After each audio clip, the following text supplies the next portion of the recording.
Iyak talaga yung motor. Let's go! Nakakatulong tayo. Hey! Oh!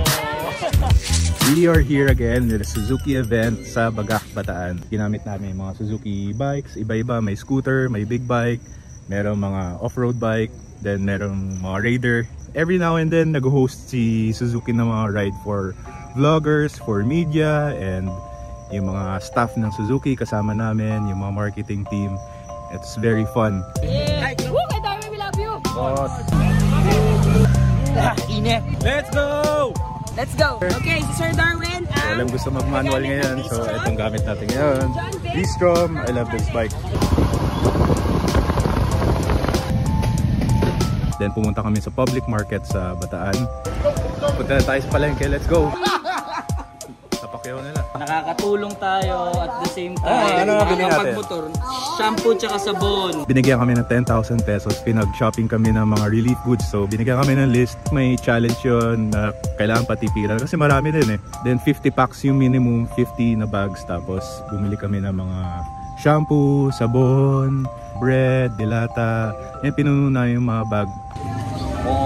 Okay, Papi, let's go, John Vic. Let's go, we're done. Nabili tayo ng bread. Ay, hindi pa tayo nakabili ng bread. Bread pa. So sandwich bread, okay na tayo. Let's go. Sa pawis tayo, boss. Oo. Ito yung pawis na masarap kasi alam mo na enjoy mo. Tapos nag-ride kami, halo-halo. Lahat tig-isa kami mga Suzuki bikes, mga vloggers tsaka media. Tapos meron challenge na kailangan punuin. Hindi namin sinakay sa ibang motor, kailangan Bergman lang daw. So sinakay namin sa Bergman lahat ng pinamili namin. As in super dami, 10,000 pesos worth ng groceries. So si Boy first time yung gumamit nun. Ganito. Uuwi siya na nakaganyan, so panalo na kami. In-assist namin siya, nag-ano kami parang convoy, parang motorcade, tapos may guide si Sir Noel. So super iksi lang naman biyahe, pero it was fun. Si Papi Teddy, tinali niya yung mga grocery. Kayang-kaya ng Bergman. Tapos ako naman ginamit ko. It's one of my favorite bikes here, the V-Strom SX 250cc. Ganda yung power niya, malakas, lumulundag din, and it's very lightweight. It's a very nice bike. Then mukha siyang katulad niya yung V-Strom 1050 DE. Tapos yun yung 250. Magkamukha lang sila, pero magkaiba cc. I like the power.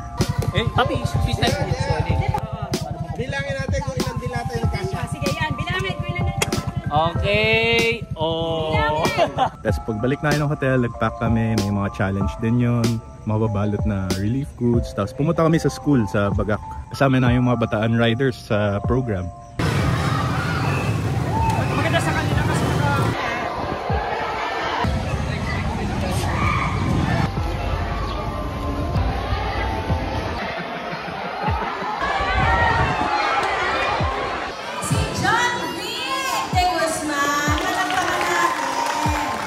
Super enjoy din and masaya. And may bago tayong kaibigan, si John Vic. Artista rin siya. And nagwala yung mga tao.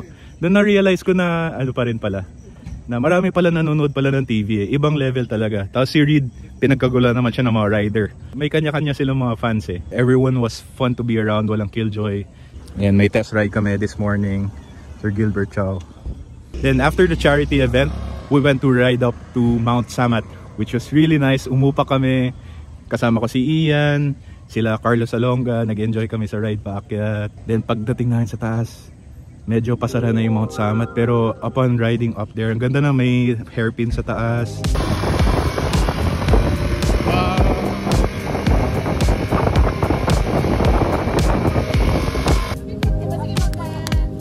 Ganda ng view, ang lamig, 499 meters above sea level, which is really nice. And yan yung cross na nakikita mo from Manila. Tapos pag gumamit ka ng telephoto na lens, nakikita mo yung mountain na may cross, Mount Samat. 5 minutes picture taking, then bumaba kami, bumalik, then paulan na siya, then nag-ride kami pabalik ng hotel. Umupak naman kami. Si Reed nag-lead, dala ni Reed yung smash, naka-drum brake pa siya. So gaspol kami, kasama namin si Ian. Wala, kahit isang baba lang, limiter siya. Iyak talaga yung motor eh.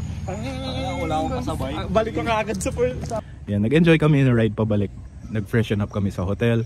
Then nag-dinner kami, nag-video okay, usual Suzuki hospitality, which is really nice.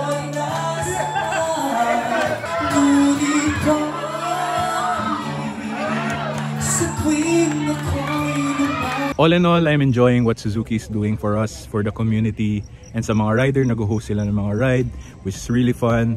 Naka-ride na nga kami, nakatulong pa kami. Ganda pa, nakapag-content pa. At least nag-provide sila ng venue, ng mga bike or content para ma-review natin. Suzuki, thank you for having us. We had fun, we enjoyed. Sana maulit-ulit. If you like this video, please click the thumbs up. Don't forget to subscribe. And don't forget to push very hard. Let's go!